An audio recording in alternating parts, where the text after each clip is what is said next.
specifically quote that you have said that I won't pay for the fake beneficiaries in Bengal. Also, you have accused state government of cheating taxpayers and said that "baap ka paisa hai kya kiya aise dunga." What is this language, ma'am? Why not? What language do you want me to speak? The Sandesh Kali language? Tell me. Is it my father's money is perfectly acceptable at a Bengal where violence, political violence is the language you speak? I don't do political violence. Nearly 25 lakh fake bills were given. Whose money is there in the Consolidated Fund of India? Taxpayers' money, your taxpayers' money. And it is that money that I have to carefully spend. It's not my parents' money. What kind of language? What's the objection you have in that language? Is that my father's money? I still ask you. Even if it's my father's money, money is Mahalakshmi. I have to treat it with respect. I know what happens in Bengal. নমস্কার, বাংলা বার্তা থেকে বলছি সন্ময় বন্দ্যোপাধ্যায়। শুনলেন আপনারা, নির্মলা সীতারামন কেন্দ্রীয় অর্থমন্ত্রী কলকাতায় এসে প্রেস কনফারেন্স করে বললেন 25 লক্ষ ভুয়ো বিল একটা রাজ্য সরকার জমা দিয়েছে, সিএজি সেটা ধরেছে। আচ্ছা বলুন তো, এরপর সেই রাজ্যের দায়িত্বটা কার? এই যে ভুয়ো বিল যারা দিয়েছে, বিভিন্ন ডিপার্টমেন্ট থেকে দিয়েছে, সেই ডিপার্টমেন্টগুলো চালান কারা? সংশ্লিষ্ট মন্ত্রীরা চালান।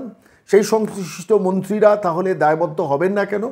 আর আলটিমেটলি এই 25 লক্ষ ভুয়ো বিলের জন্য কত হাজার কোটি টাকা, কত লক্ষ কোটি টাকা আলটিমেটলি ইনভলভমেন্ট, সেটা নিয়েই তো উঠছে প্রশ্ন। এবং সেই কারণে এ রাজ্যের মুখ্যমন্ত্রীকে গ্রেফতার করা উচিত। আপনি একটা প্রাইভেট কোম্পানির মালিক ধরুন, তো প্রাইভেট কোম্পানির মালিক প্রচুর যদি সেখানে চুরি হয়, তাহলে সেই প্রাইভেট কোম্পানির মালিক বা জেনারেল ম্যানেজারই তো রেসপন্সিবিলিটি থাকা দরকার, যিনি জেনারেল ম্যানেজার। কিংবা একটা ব্যাংকে যদি লক্ষ কোটি টাকা জালিয়াতি হয়, তাহলে কোনো কর্মচারী করে থাকলে তার ব্যাংকের ম্যানেজার তো আলটিমেটলি রেসপন্সিবল হয়, তাকেই তো জেলে যেতে হয়, তাকেই তো জেলা যেতে হয়। তার বিরুদ্ধেই তো অভিযোগ উঠবে যে আপনি ম্যানেজার হয়ে এত বড় জালিয়াতিটা দেখেননি, কিচ্ছু দেখেননি মাস্টারমশাই আপনি।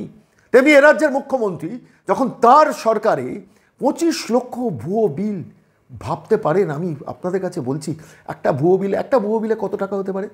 ধরুন 25 লক্ষ ভুয়ো বিল যেটা সরকার থেকে, রাজ্য সরকারের তরফ থেকে জমা দেওয়া হয়েছে, যেটা ময়ূক রঞ্জন ঘোষের সঙ্গে ইন্টারভিউয়ে সরাসরি এ রাজ্যের মানে ভারতবর্ষের অর্থমন্ত্রী বলেছেন, এবং ভারতবর্ষের অর্থমন্ত্রীর নাম নির্মলা সীতারামন।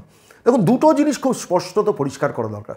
নির্মলা সীতারামন এমন একজন ব্যক্তি যিনি প্রকাশ্যে যদি কোনো ফলস স্টেটমেন্ট দেন, তাহলে তার বিরুদ্ধে মামলা হতে পারে। তিনি জানেন সেটা। এ রাজ্য সরকার 25 লক্ষ ভুয়ো বিল জমা দিয়েছেন। এই স্টেটমেন্ট দেওয়ার পর গত 24 ঘন্টার মধ্যে নির্মলা সীতারামনের এই বিবৃতিকে কন্ট্রাডিক্ট করা হয়নি যে না 25 লাখ নয় 23 লাখ ফলস বিল জমা দেওয়া হয়েছে। ফলত আমরা ধরবো যে নির্মলা সীতারামন যা বলেছেন তা সত্যি, এবং যদি সেটা সত্যি হয় তাহলে তার দায়িত্ব কার 25 লক্ষ বিলের? এক। দ্বিতীয়ত হচ্ছে, একজন ভারতবর্ষের অর্থমন্ত্রী তিনি যখন একটা রাজ্যে সেই রাজ্যের রাজধানীতে বসে এই স্টেটমেন্ট নির্বাচনের সময় দেন, তখন স্বাভাবিকভাবেই এই স্টেটমেন্টটা দেওয়ার আগে তিনি হোমওয়ার্কটা করে এসছেন, এবং তিনি তার ডিপার্টমেন্ট থেকে নির্দিষ্টভাবে খবর নিয়েছেন যে সিএজি কত বিল ধরেছে, এবং সেই সংখ্যাটা যে 25 লক্ষ নিশ্চিত হয়ে একজন কেন্দ্রীয় অর্থমন্ত্রী বলেছেন। রাজ্য সরকারের তরফ থেকে কোনো করাইজের নাম আসেনি, রাজ্যের মুখ্যমন্ত্রী কিংবা অভিষেক বন্দ্যোপাধ্যায়ের তরফ থেকে বলা হয়নি যে এটা ফলস, এই স্টেটমেন্টটা ঠিক নয়। এবং যদি ফলস হয় তাহলে তার বিরুদ্ধে তো মামলা করা উচিত, কারণ তার বিরুদ্ধে তো মানহানির মামলা করতে পারে রাজ্য সরকার। করবে কি? তার বিরুদ্ধে Mamata Bandyopadhyay, Abhishek Bandyopadhyay private limited company, তারা তো সরাসরি যে ভারতবর্ষের অর্থমন্ত্রী মিথ্যা কথা বলছেন তার বিরুদ্ধে মামলা করতে পারেন। তো মামলাটা যখন হবে না বা সেটাকে যখন কন্ট্রাডিক্ট করছে না, তখন আমাদের ধরেই নিতে হবে নির্মলা সীতারামন ভারতবর্ষের অর্থমন্ত্রী যে স্টেটমেন্টটা দিচ্ছেন সেটা সত্যি। এবার আসুন, যে স্টেটমেন্টটা দিয়েছেন তার একটু গভীরে যায়। ধরুন 25 লাখ ভুয়ো বিল, প্রত্যেক বিলের আর্থিক অ্যামাউন্ট 1 টাকা করে, তাহলে কত হয়? 25 লক্ষ টাকার জালিয়াতি। বিল তো আর 1 টাকার হয় না, ধরে নিলাম তর্কের খাতিরে 10 হলে কত হয়? একটু ভালো করে ভাবুন, 10 হলে কত হয়? 2 লক্ষ, আমি বলছি 10 কিংবা 100 ধরুন, আমি আরও একটু বেশি বাড়িয়ে ধরি, তার মানে 2,50,00,000। আমি সংখ্যাটা বলছি, একটা বিলে তো কখনো 10 টাকা 100 টাকার ফলস বিল তৈরি হয় না, হলে হাজারে হয় না, লাখে হয়। এরা যে সিস্টেমটাই তাই। তৃণমূল কংগ্রেস নেতারা ফলস বিল 5 টাকা 10 টাকার জন্য করবেন। আপনি কোনো তৃণমূল কংগ্রেস নেতাকে বলুন যে 10 টাকার ফলস বিল করেছেন কি, মানে দোষ ভিকিনি 10 টাকা নেয় না, আমরা ফলস বিল করবো কেন? আমাদের পেট কি অত পাতলা নাকি? ফলত আলটিমেটলি এই ফলস বিল কত হয়েছে? আমি বলছি ফলস বিল, একটা ফলস বিল কয়েক লক্ষ টাকার হয়েছে। তো আলটিমেটলি কয়েক লক্ষ টাকা হলে, আমি খুব কম করেও ধরেছি 2,50,000 কোটি টাকার স্ক্যাম, মিনিমাম 2,50,000 কোটি টাকার, ইফ নট মোর। তাহলে একটা সরকার যখন 2,50,000 কোটি টাকার ফলস বিল জমা দেয়, তখন স্বাভাবিকভাবে তার দায়িত্ব তো সরকারকে নিতে হবে, এবং সেই সরকারের মুখ্যমন্ত্রী যখন একজন মহিলা মুখ্যমন্ত্রী হন, রাজ্যের মুখ্যমন্ত্রী হন, তাঁকে দায়িত্ব নিতে হবে। তিনি যখন কন্ট্রাডিক্ট করেনি তখন ধরে নিতে হবে এই ফলস বিলের যে তথ্যটা নির্মলা সীতারামন দিয়েছেন সেটা সত্যি, আর সেটা যদি সত্যি হয় তাহলে রাজ্য সরকারের মুখ্যমন্ত্রী তার দায়িত্ব নেবেন না কেন? একটা ব্যাংকে যদি ব্যাংকের ম্যানেজার দায়িত্ব নেন, একটা সরকারি অফিস, প্রাইভেট অফিস নয়, সেই সরকারি অফিসে যদি 2,50,000 কোটি টাকার ফলস বিল জমা হয়ে থাকে, তাহলে তো তার দায়িত্ব নিয়ে রাজ্যের মুখ্যমন্ত্রীকে জেলে পড়া উচিত। আমি প্রশ্নটা তুললাম, দেখুন রাজ্যের মুখ্যমন্ত্রীকে অনেকে বলছেন যে তাকে ডিথ্রোন করবেন, কিন্তু রাজ্যের মুখ্যমন্ত্রীকে জেলে পড়া দরকার। এটা একটা নির্দিষ্ট প্রমাণ। আমি আরেকবার বাংলা বার্তার দর্শকদের স্বার্থে সেই ভিডিওটা আমি আরেকবার শোনাবো, যেখানে ময়ূক রঞ্জন ঘোষকে নির্মলা সীতারামন বলছেন টাকাটা কি আমার বাপের টাকা নাকি, যদি বাপের টাকা হয় সেটা আমি এভাবে দিতে পারি না। এক, দ্বিতীয়ত যে সাধারণ মানুষের ট্যাক্স পেয়ারের টাকা, সেই টাকা তুলে নেওয়া হয়েছে এবং তার জন্য 25 লক্ষ ফলস বিল দেওয়া হয়েছে। That has been identified by CAG identify করেছে, এবং সেই আইডেন্টিফিকেশনের পর ধরা পড়েছে এরা 25 লক্ষ ভুয়ো বিল কেন্দ্রীয় সরকারকে বিভিন্ন প্রকল্পের জন্য টাকা আদায়ের জন্য দিয়েছে। কি বলেছেন নির্মলা সীতারামন, আসুন আরেকবার শুনুন। Specifically quote that you have said that I won't pay for the fake beneficiaries in Bengal. Also, you have accused state government of cheating taxpayers and said that baap ka paisa hai kya kiya aise dunga. What is this language, ma'am? Why not? What language do you want me to speak? The Sandesh Kali language? Tell me, is it my father's money is perfectly acceptable at a Bengal where violence, political violence is the language you speak? I don't do political violence. Nearly 25 lakh fake bills were given. Whose money is there in the Consolidated Fund of India? Taxpayers' money, your taxpayers' money. And it is that money that I have to carefully spend. It's not my parents' money. What kind of language? What's the objection you have in that language? Is that my father's money? I still ask you. Even if it's my father's money, money is Mahalakshmi. I have to treat it with respect. I know what happens in যে কারণে রাজ্যের মুখ্যমন্ত্রীকে গ্রেফতার করা উচিত সেই কারণটা আপনারা ভিডিওতে শুনলেন। ভারতবর্ষের অর্থমন্ত্রী কলকাতায় বসে বলেছেন, দিল্লিতে বসে বলেনি, কলকাতায় বসে বলেছেন। আমার এইখানেই প্রশ্ন আরও একটা আছে, যেটা আপনাদের হয়ে প্রশ্নটা করছি। ভারতবর্ষের অর্থমন্ত্রী এই অভিযোগটা সরাসরি রাজ্য সরকার সম্বন্ধে আনলেন। সংশ্লিষ্ট দফতরগুলো সম্বন্ধে কি এফআইআর হয়েছে? সংশ্লিষ্ট দফতরের মন্ত্রীদের বিরুদ্ধে কি সরাসরি লিখিত অভিযোগ হিসেবে এফআইআর করে আদালতে প্লেস করা হয়েছে বা পুলিশের কাছে এফআইআর করা হয়েছে যে এই ডিপার্টমেন্ট থেকে এত হাজার কোটি টাকার ফলস বিল পেশ হয়েছে কি? এ প্রশ্নটা আমাদের রয়েছে। এক, দ্বিতীয়ত হচ্ছে সামগ্রিকভাবে যখন এই অভিযোগ উঠেছে তখন আজও কাল ভারতবর্ষের কেন্দ্রীয় অর্থমন্ত্রীর কাছে আমাদের আবেদন থাকবে, ইমিডিয়েটলি মমতা বন্দ্যোপাধ্যায়কে কাস্টাডিতে নিয়ে ইন্টারোগেশন দরকার এবং সংশ্লিষ্ট দপ্তরের মন্ত্রীদের কাস্টাডিতে নেওয়াটা দরকার। Enough is enough. যখন 25 লক্ষ ভুয়ো বিলের কথা বলছেন তখন স্বাভাবিকভাবে অ্যামাউন্ট অফ করাপশনটা কোন লেভেলে মানুষকে ভাবতে হবে। আগে আমার একটা ধারণা ছিল যে 50,000, 60,000, 70,000 কোটি টাকার একটা স্ক্যাম বোধহয় আমরা দেখছি। আমি কিছুদিন আগে জিজ্ঞেস করেছিলাম কথোপকথনে দীপাঞ্জন চক্রবর্তীকে জিজ্ঞেস করেছিলাম যে আপনি আমাকে একটা এস্টিমেট করে বলবেন তো যে দীপাঞ্জনবাবু কত কোটি টাকার স্ক্যাম এই রাজ্য সরকার তৃণমূল কংগ্রেস গত কয়েক বছরে করেছে। দীপাঞ্জনবাবু আমাকে হিসেব করে বলেছেন, শর্মাবাবু it's not less than 1 lakh crores, অর্থাৎ 1 লক্ষ কোটি টাকার বেশি স্ক্যাম এটা। চাকরি দুর্নীতি থেকে শুরু করে বিভিন্ন জায়গা থেকে টাকা তোলা, লোটা সব কিছু নিয়ে আমরা দেখেছি। আপনার দাদিন জ্যোতিপ্রিয় মল্লিক বালু, তিনি 10,000 কোটি টাকা বিদেশে পাঠিয়েছেন। একজন খাদ্যমন্ত্রী নিজে এককভাবে 10,000 কোটি টাকা যদি বিদেশে পাঠিয়ে থাকে, তাহলে এই পশ্চিমবঙ্গের তৃণমূল কংগ্রেসের ছোট বড় মাঝারি নেতা কত ভাইপো আছে যারা বিদেশে পাঠিয়েছেন। আপনারা দেখেছেন আনন্দবাজার পত্রিকা, এখন আর তারা লিখছেন না, কিন্তু আনন্দবাজার পত্রিকা সেই স্টোরি ব্রেক করেছিল যেখানে 16 জন বিদেশিনী বান্ধবীর অ্যাকাউন্টে এখান থেকে টাকা জমা করা হয়েছে। সেই ইতিহাস আপনারা জানেন। তাহলে প্রশ্নটা হচ্ছে, একটা সরকার যদি 3 লক্ষ হোক 4 লক্ষ কোটি টাকা এইভাবে করাপশনের মধ্যে জড়িয়ে পড়ে, সেই সরকারের মাথাকেই তো পাকড়ানো দরকার। শুভেন্দু অধিকারী মাঝে মাঝেই বলছেন যে ভাইপোকে জেলে পুরবো আর পিসিকে আমি বেকার করব, কিন্তু প্রশ্ন হচ্ছে পিসিকে বেকার করলে হবে না, পিসিকে কাস্টাডিতে নিতে হবে, জেলে নিতে হবে। আমরা ঠিক করেছি নির্মলা সীতারামনকে লিখব যে আপনি যখন বলছেন 25 লক্ষ ভুয়ো বিল জমা হয়েছে, তখন তার জন্য কটা এফআইআর আপনি করেছেন? এক, দ্বিতীয়ত হচ্ছে শুধু এফআইআর করা নয়, আপনি তার বিরুদ্ধে কজনের বিরুদ্ধে লিগাল প্রসিডিংস করেছেন, অর্থাৎ এফআইআর করার পর আদালতে সেটা নিয়ে মুভ করেছেন। এই প্রশ্নটা কিন্তু বাঙালি জানতে চাইছে। একটা রাজ্যের ট্যাক্স পেয়ারের টাকা, আমার আপনার টাকা, আপনারা যারা বাংলা বার্তা দর্শক আপনি দেখছি, আমাদের টাকা কিন্তু ওই 25 লক্ষ কোটি টাকা। এটা নির্মলা সীতারামনের টাকা নয়, মমতা বন্দ্যোপাধ্যায়ের টাকা নয়। যদি আমাদের ট্যাক্স পেয়ারের টাকা থাকে, তাহলে আমাদের জানার অধিকার আছে যে 25 লক্ষ ভুয়ো বিলের মারফতে যে টাকাটা তারা তুলেছেন, সেই টাকার দায়বদ্ধতা নিয়ে একটা সরকারের বিরুদ্ধে এফআইআর করা উচিত। করা হবে কি না, এই নির্বাচনের পর করা হবে কি না, সেটাও আমাদের জানার ইচ্ছে। আমি এ কথাগুলো বলে আজকে আমি আরও একটা খুব বড় তথ্য আপনাদের কাছে দেবো। আপনারা জানেন বিভিন্ন এই প্রতিবেদন যখন আপনাদের জন্য প্রস্তুতি নিচ্ছি, নির্মলা সীতারামনের এই স্টোরি যখন ময়ূখ রঞ্জন ঘোষ ব্রেক করলেন, অন্যান্য সংবাদ মাধ্যমে এটাকে চেপে গেলেন, আনন্দবাজার পত্রিকা 25 লক্ষ ভুয়ো বিলের কথাটা সাইলেন্টলি প্রেস করে গেলেন। আমরা খুঁজে খুঁজে দেখছিলাম যে বিভিন্ন সংবাদ মাধ্যমে বা বিভিন্ন প্রেস কনফারেন্সে নির্মলা সীতারামন কী বলেছেন। আমরা খুব ইন্টারেস্টিং কিছু তথ্য দিয়েছেন। বলছেন 16 কোটি মিড ডে মিল এক্সেস দেখানো হয়েছে। বাচ্চাদের খাবার, ভাবুন, 16 কোটি মিড ডে মিল বাচ্চাদের খাবার একটা সরকার এক্সেস দেখিয়েছে। তারপরও সেই রাজ্যের এই মিড ডে মিলের মন্ত্রীকে কেন গ্রেফতার করা হবে না? কেজরিওয়াল যদি জেলে যেতে পারে, হেমন্ত সোরেন যদি জেলে যেতে পারে, মনীষ সিসোদিয়া যদি জেলে যেতে পারে, সঞ্জয় সিং যদি জেলে যেতে পারে, তাহলে এ রাজ্যের অরবিন্দ কেজরিওয়াল যদি জেলে যেতে পারে, তাহলে এ রাজ্যের মিড ডে মিল 16 কোটি দেখানোর দায় তো মিড ডে মিলের দায়িত্ববদ্ধ যে মন্ত্রী আছেন তাঁকে জেলে পড়া উচিত। তাঁর বিরুদ্ধে কি এফআইআর হয়েছে? আমি মন্ত্রীর কাছে জানতে চাইব। দ্বিতীয়ত হচ্ছে, তিনি বলেছেন 16 কোটি মিড ডে মিলের, তিনি ফেক জব কার্ডের কথা বলেছেন, ফলস ওয়ার্ক, যে কাজটা মিড ডে 100 দিনের কাজের মধ্যে আসেনি সেই ফলস কাজগুলোকে এরা দেখিয়েছে। টি গার্ডেনের মধ্যে কাজ দেখিয়ে দিয়েছেন, বিভিন্নভাবে শো করা হয়েছে যে এইভাবে আমরা 100 দিনের কাজ করেছি। 100 দিনের কাজ নিয়ে ভাইপো গিয়ে দিল্লিতে খুব ফুপিয়ে কেঁদে একটা অভিনয় ভণ্ডামি করার চেষ্টা করেছিলেন না? সেই ভাইপোর যেহেতু একটা মেসেজ যে 25 লক্ষ ভুয়ো বিল দিয়ে তারপর দিল্লিতে গিয়ে নাটক করছিলেন, আর সেই নাটকের বিরুদ্ধে কেন ব্যবস্থা নেওয়া হবে না? এটা আমি ঠিকই করেছি, বিশ্বাস করুন। বাংলা বার্তার তরফ থেকে নির্মলা সীতারামন ভারতবর্ষের অর্থমন্ত্রীকে বলবো, 25 লক্ষ ভুয়ো বিলের কথা যখন আপনি বাঙালিকে জানিয়েছেন, হ্যাটস অফ টু ইউ, আপনি অন্তত জানিয়েছেন।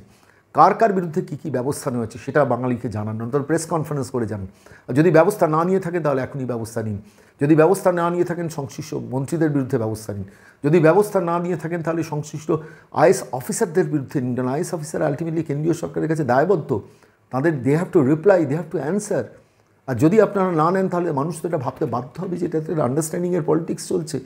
25 লক্ষ ভুয়ো বিলের ওনারশিপ কাউকে নিতে হবে, কাউকে নিতে হবে। তলার লেভেলের ক্লার্করা যারা করছেন তাদের ঘাড়ে তো দায় চাপালে হবে না। উপর লেভেল থেকে নির্দেশ আছে এই বিলগুলো তৈরি করে, সিএজি ধরেছে। এবার সিএজি কি কারোর বিরুদ্ধে এফআইআর করেছে? এই প্রশ্নগুলো আমাকে ভাবাচ্ছে বলে আজকে আপনাদের কাছে বাংলা বার্তা এলাম। আর এগুলো করতে খুব ইন্টারেস্টিং আরও একটা তথ্য আমাদের হাতে এলো।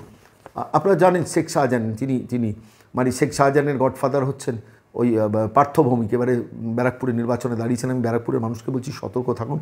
শেখ শাহজাহানের মেন্টার হচ্ছেন এই পার্থভৌমিক। সেই পার্থভৌমিক তো শেখ শাহজাহানকে প্রোটেক্ট করেছেন। সেই শেখ শাহজাহান সম্বন্ধে আমরা আগেই রিপোর্ট পেয়েছিলাম যে 288 কোটি টাকার প্রপার্টি তার প্রভিশনালি অ্যাটাচমেন্ট হয়েছিল। এটা আমাদের এর আগের রিপোর্টটা আমাদের কাছে এসেছিলো 5/3/2024। সেই সময় সব মিলিয়ে 288.20 কোটি টাকা তার সম্বন্ধে পিএমএলএ অ্যাক্টে প্রভিশনালি তার প্রপার্টি অ্যাটাচমেন্ট হয়েছিল। এই দিন যখন প্রতিবেদন পেশ করছি তার আগের দিন 17/5/2024 ইডি আরেকটা প্রেস রিলিজ করে আরও কিছু তথ্য দিল, যেগুলো আমি তথ্যগুলো একটু জানিয়ে রাখি, কারণ এটা মেন স্ট্রিম ইলেকট্রনিক্স মিডিয়া জানাচ্ছে না। যে 17টা ব্যাঙ্ক অ্যাকাউন্ট থেকে 3.78 কোটি টাকা, 55টা ইমুভেবল প্রপার্টিজ যার পরিমাণ হচ্ছে 38.90 বিঘে এবং যার মূল্য হচ্ছে 10.50 কোটি, টোটালিং অ্যামাউন্ট হচ্ছে 14.28 কোটি টাকা। এইটা আলটিমেটলি এই পার্টিকুলার ইস্যুগুলোতে মানি লন্ডারিং কেস রুজু হয়েছে শেখ শাহজাহানের বিরুদ্ধে। 13টা এফআইআর এর মধ্যে করা হয়েছে। ED investigation reveal Sheikh Shahjahan had created a criminal empire. খুব ইন্টারেস্টিং, আমার কাছে সেই প্রেস রিলিজটা ইডি রয়েছে। ইডি বলছে ক্রিমিনাল এম্পায়ার তৈরি করেছে। অভিষেক বন্দ্যোপাধ্যায় বলেছেন না কী করেছে শাহজাহান, ইডি উত্তর দিল এদিন ক্রিমিনাল এম্পায়ার তৈরি করেছে। 17 পিএমএলএ 3টে কার সেগুলোকে অ্যাবজর্ভ করা হয়েছে এবং আলটিমেটলি 288.20 কোটি টাকার বাইরেও আরও এই অ্যাটাচমেন্টগুলো যেগুলো হয়েছে সেইগুলো আমি আপনাদের কাছে শোনালাম। আমার প্রশ্ন এখানে যে একটা শেখ শাহজাহান তো সারফেস এসছে, সেই শেখ শাহজাহানকে ঢাকার জন্য মাম্পি দাসকে এক্সিকিউটিভ ম্যাজিস্ট্রেটকে দিয়ে গ্রেফতার করা, জুডিশিয়াল ম্যাজিস্ট্রেটকে দিয়ে গ্রেফতার করানো হলো এবং সেটাও মুক্ত উপরে পড়লো কলকাতা হাইকোর্টে। সেই সব ঘটনাগুলো জানলাম। প্রশ্নটা হলো এই শেখ শাহজাহানকে বাঁচানোর জন্য মমতা বন্দ্যোপাধ্যায় চেষ্টা করছেন। এখানেই তো লুকিয়ে রয়েছে সমস্ত উত্তর।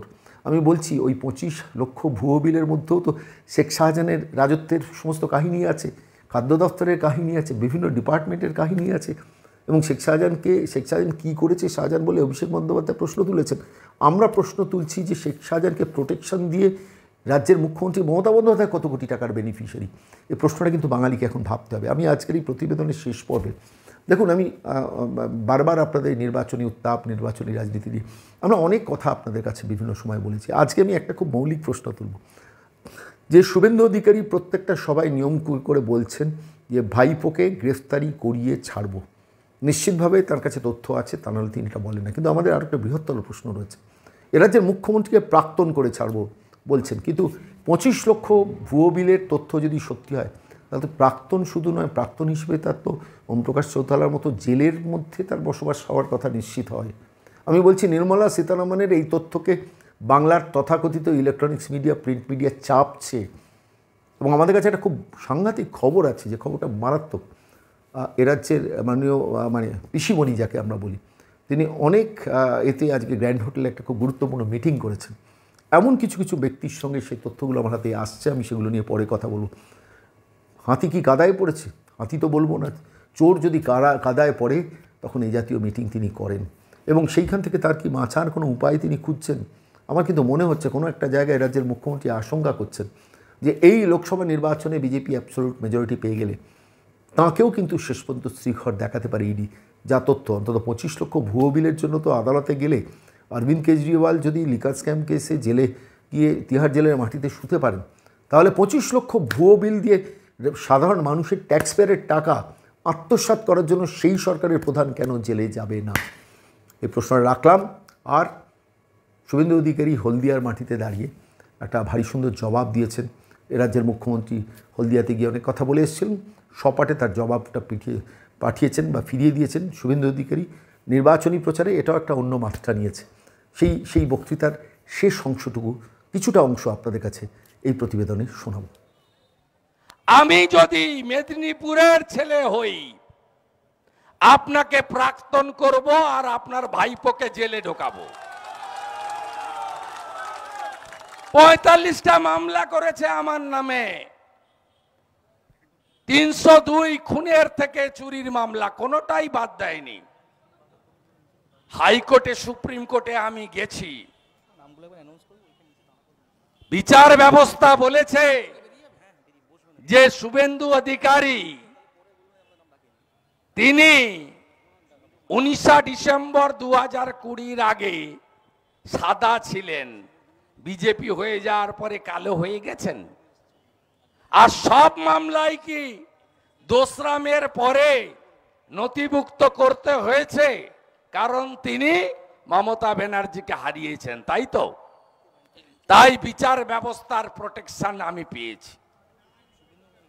মমতা ব্যানার্জি, আপনি বলেছেন আগে নাকি আমরা হারতাম। আপনার রাজনৈতিক জন্মের আগে শিশির অধিকারী 70 সাল থেকে ভোটে যেতে, 82 সালের এমএলএ। আপনার দল প্রতিষ্ঠার আগে আমি 95 সালের কাউন্সিলর, আর আপনি তৃণমূল তৈরির আগে সিপিএম নেত্রী মালিনী ভট্টাচার্যের কাছে যাদবপুরে গোহারান হেরেছেন, আপনাকে স্মরণ করিয়ে দিতে চাই। আপনার পরিবারের 38টা প্লট কালীঘাটে হয় কি করে? আপনি 2 কোটি বেকার তৈরি করেছেন। হলদিয়ার মাটিতে এসে একটা শিল্পের কথা নেই, উদ্বাস্তুদের কথা নেই, কর্মসংস্থানের কথা নেই, শ্রমিকদের ভবিষ্যৎ কি হবে তার কথা নেই, কি কাজ করব তার কথা নেই। আপনার 13 সালে, 13 বছরে হলদিয়ায় নতুন কোন হসপিটাল তো দূরের কথা, প্রাইমারি হেলথ সেন্টার হয়েছে? উত্তর না।